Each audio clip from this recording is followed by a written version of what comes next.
arbeite als Research Scientist am Institut für Geschichte, betreibe also Geschichtsforschung, bin aber auch Ethnologin oder wie man heute eher sagt, Kultur- und Sozialanthropologin.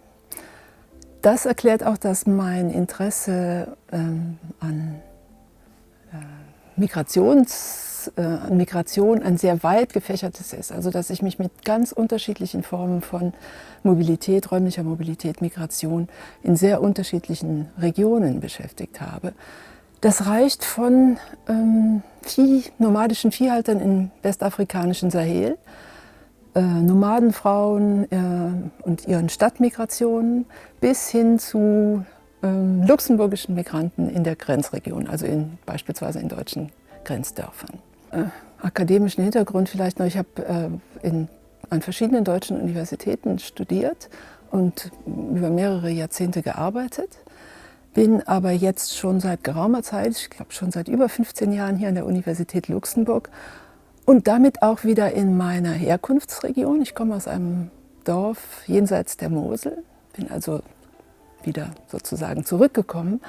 Und nachdem ich lange in Westafrika gearbeitet habe, also forschend gearbeitet habe, mache ich jetzt so etwas wie Fieldwork at Home, könnte man sagen.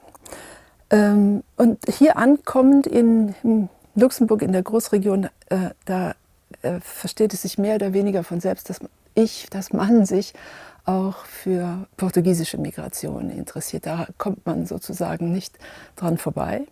Nicht nur in Luxemburg, sondern auch in der Grenzregion, in der ich jetzt wieder lebe.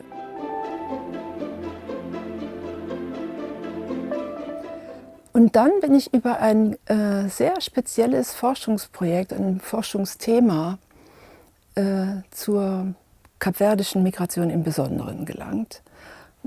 Ein Forschungsprojekt, das sich mit Friedhöfen und Funeralkultur hier in Luxemburg und in der Großregion befasst hat. Ich kann vielleicht dazu sagen, konzipiert und geleitet von meinen Kollegen Sonja Kmetz und Thomas Kollenberger. Ich habe an dem Projekt mitgearbeitet, weil mich das Thema interessiert hat, unter anderem, weil es ja auch mit Migration, Diversität durch Migration befasst war. Also die Frage, wie verändern sich Friedhöfe, wie verändern sich Formen der Bestattung und überhaupt die Beziehung zum Sterben, Beziehung zu den Toten, durch Migration und die Diversität, die wir jetzt erleben. Ich habe aber auch mitgearbeitet, das Interesse war auch ein Interesse am Gegenstand selbst, also an Funeralkultur, was ja in der Ethnologie ein klassisches Thema sozusagen ist. Innerhalb dieses Projektes habe ich mich mit portugiesischen und kapverdischen Migranten beschäftigt. Die haben diese große zusammenhängende Kategorie gewählt, worüber man natürlich streiten kann, ob das eine sinnvolle Vorgehensweise ist. Aber ich denke, es spricht einiges dafür, dass wir das so gemacht haben. Also dieses Forschungsprojekt, dieses Thema des Projektes, Friedhöfe in der Großregion, in Luxemburg in der Großregion und diese Entwicklung der Funeralkultur, das ist, ich habe es ja schon gesagt, ein sehr spezifisches und vielleicht erscheint es auch als ein eher marginales im Kontext von Migrationsforschung. Gräber, Friedhöfe, man kann vielleicht meinen, dass es zentralere, wichtigere Gegenstände innerhalb dieses großen Feldes gibt.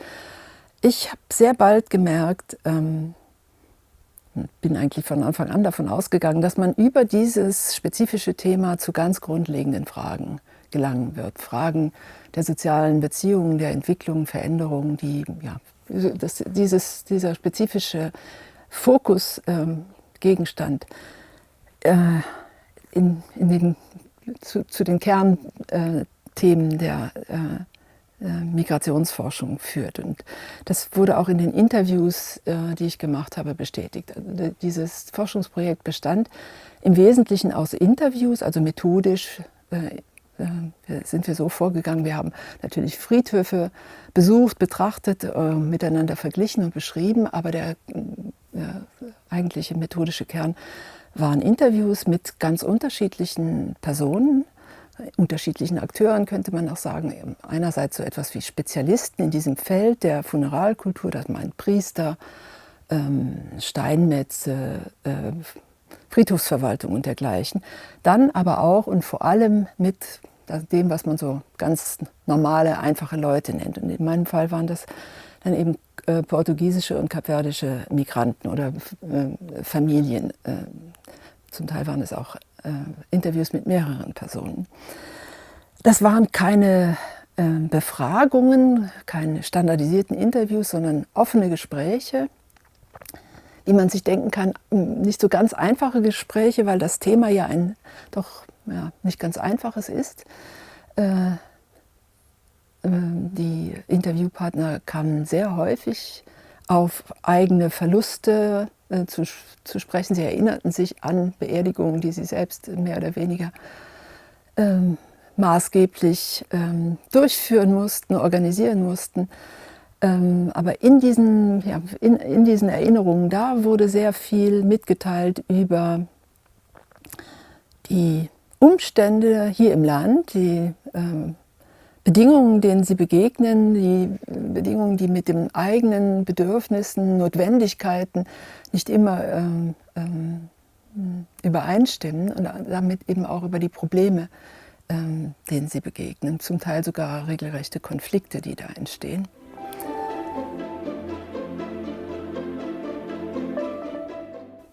Für mich, und ich glaube, das kann man nicht genug unterstreichen, ist die kapverdische Immigration nach Luxemburg eine ganz besondere und eine besonders wichtige.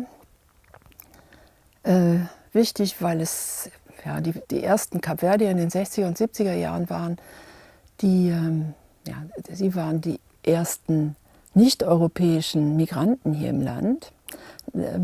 Da muss man allerdings gleich einhalten, nicht-europäische, weil das nicht wirklich korrekt ist. Sie waren ja eigentlich europäische Immigranten.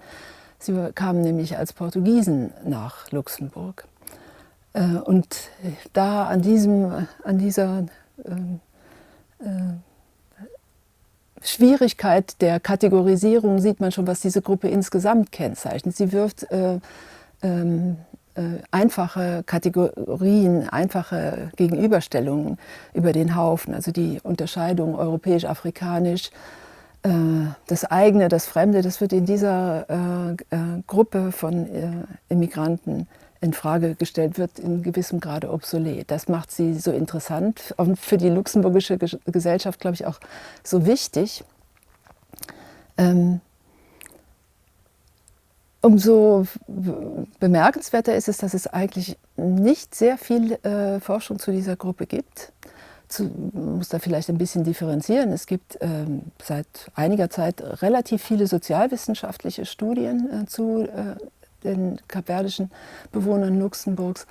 In den letzten Jahren ist dieser Teil der Forschung noch mal deutlich intensiviert worden, aber im Feld der historischen Studien gibt es eigentlich bisher keine wirklich systematischen Bemühungen. Besonders interessant, also das, glaube ich, kann man nicht genug unterstreichen. Es bedarf der historischen Forschung zu dieser Gruppe, zu den politisch-historischen Umständen ihrer Ankunft in Luxemburg in den 60er und vor allem 70er Jahren, aber auch zu den konkreten sozialen, ökonomischen Verhältnissen dieser frühen Immigration nach Luxemburg. Auch dazu gibt es kaum Studien. Interessant wäre darüber hinaus auch die Beschäftigung mit, da komme ich dann vielleicht mehr zu meinem ethnologischen Hintergrund, Beschäftigung mit der Herkunftsgesellschaft oder den Herkunftsgesellschaften, sollte man vielleicht präziser sagen, weil die kapverdischen Inseln sind ja in sich sehr differenziert und das hat auch Einfluss oder das schlägt sich auch in den Formen der Migration oder in der Migrationsgeschichte hier nach Luxemburg nieder. Also viele Felder, viele Fragen, die da noch offen sind.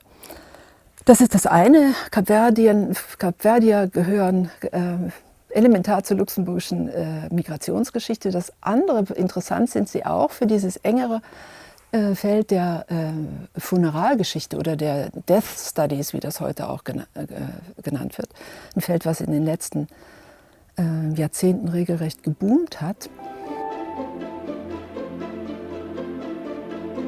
Da sind sie, und gerade auch der Luxemburg-Kasus interessant, weil sich das, ja, man könnte sagen, wiederholt, was ich eben schon in anderem Zusammenhang gesagt habe. Die Kapverdier stellen übliche, einfache Betrachtungsweisen, Kategorisierungen in Frage. Sie sind ja im Großen und Ganzen Katholiken, also die kapverdischen Bewohner Luxemburgs. Es gibt natürlich auch andere Religionen, aber im Großen und Ganzen sind sie Katholiken, unterscheiden sich also in den religiösen Grundlagen, auch im zeremoniell, im Ritual, in den groben Zügen gar nicht von dem, was hier in Luxemburg üblich ist. Also sind gar kein, wie soll man sagen, ein neues Element, wofür sich diese Death Studies besonders interessieren. Also hier sind sie, man könnte vielleicht sagen, so etwas wie eine vertraute, vielleicht sage ich es umgekehrt, fremde eigene sozusagen. Zwischen dem eigenen und dem Fremden kann man sie nicht richtig verorten. Also insofern sie dazugehören und gleichzeitig aber, wenn man sich mit ihrer Funeralkultur beschäftigt, doch auch sehr große, sehr deutliche Unterschiede aufweisen. Oder man kann sagen, das eigene erhält in ihrer Praxis sozusagen eine fremde Anmutung oder fremde Gestalt. Große Unterschiede bestehen einerseits, was die Beziehung zu den Toten betrifft, also was religiöse und spirituelle Überzeugungen und auch Praktiken betrifft. Andererseits, und das finde ich in unserem Zusammenhang vielleicht interessanter, was die Beziehung im Zusammenhang mit Tod und Sterben und Beerdigung, was die Beziehung zu den anderen, was die sozialen Beziehungen betrifft. Für Kapverdier ist Sterben, Beerdigung und das Verhältnis zu den Toten ein kollektives. Die kapverdischen Beerdigungszeremonien bringen in aller Regel oder sehr, sehr häufig Hunderte von Personen zusammen. Es sind kollektive Ereignisse. Und sie sind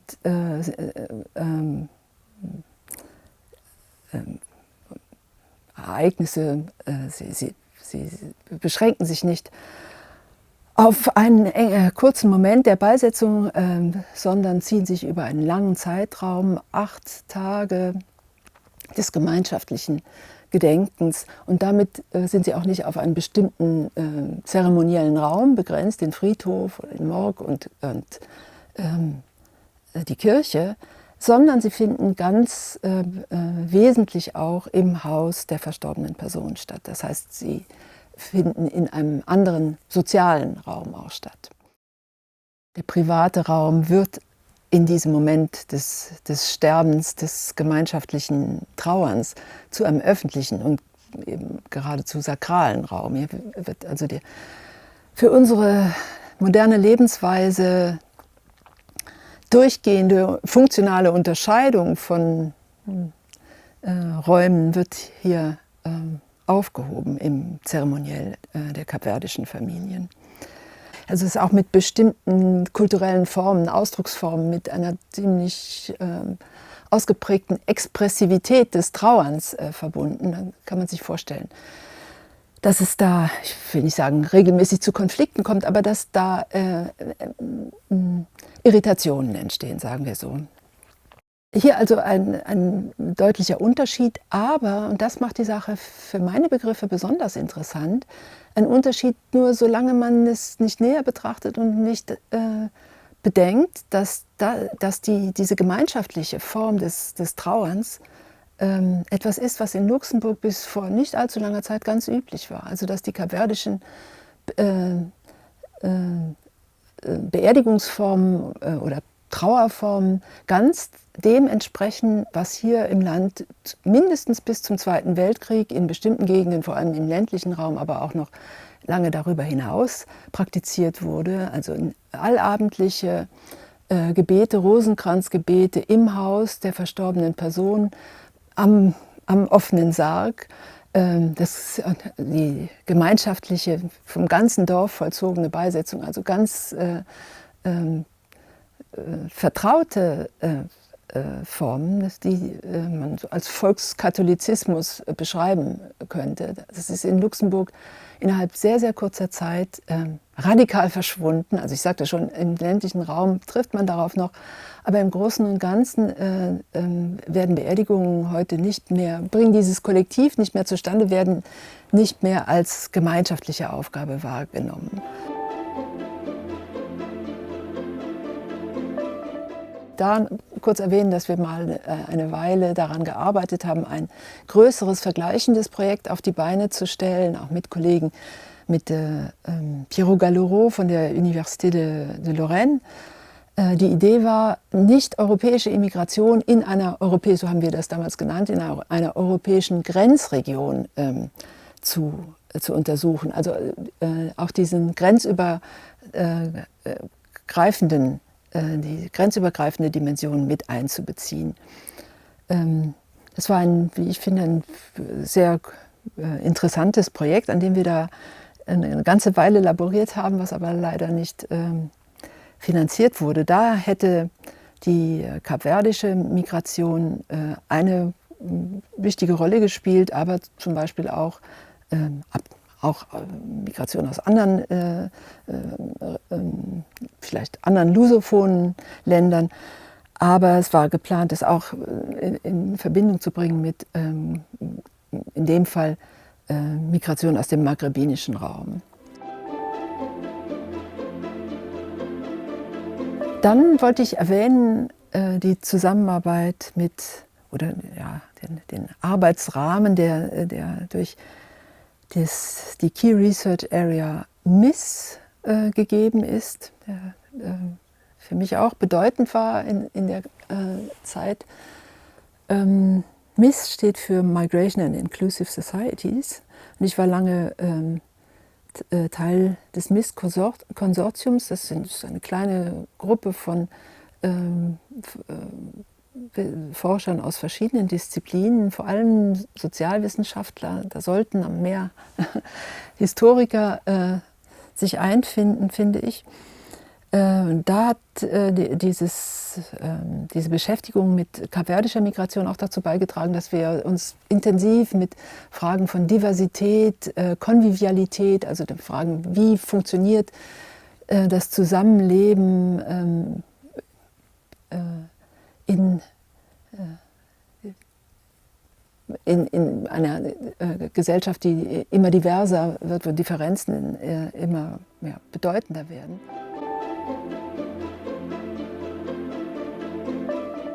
In dem Zusammenhang haben wir auch die Sache etwas, wir haben sie nicht erweitert, aber sie hat sich auch eingefügt in Kooperation mit Kollegen aus Brasilien von der Universidade Federal do Pará in Brasilien. Da haben wir aber das größere Feld im Blick und auch eine größere historische Tiefe. Also wir haben uns da beschäftigt, wie wir das nennen, mit Old and New Connections in Changing Lusospheres. Also Lusosphere ist ein Begriff, der auch versucht, dieses schwierige Feld, was so schwierig auf einen Nenner zu bringen ist, durch Kolonialismus, Migration entstandene Feld irgendwie zu benennen. Und dass unser Anliegen war, Luxemburg in gewisser Weise als Teil dieser Lusosphere sichtbar zu machen.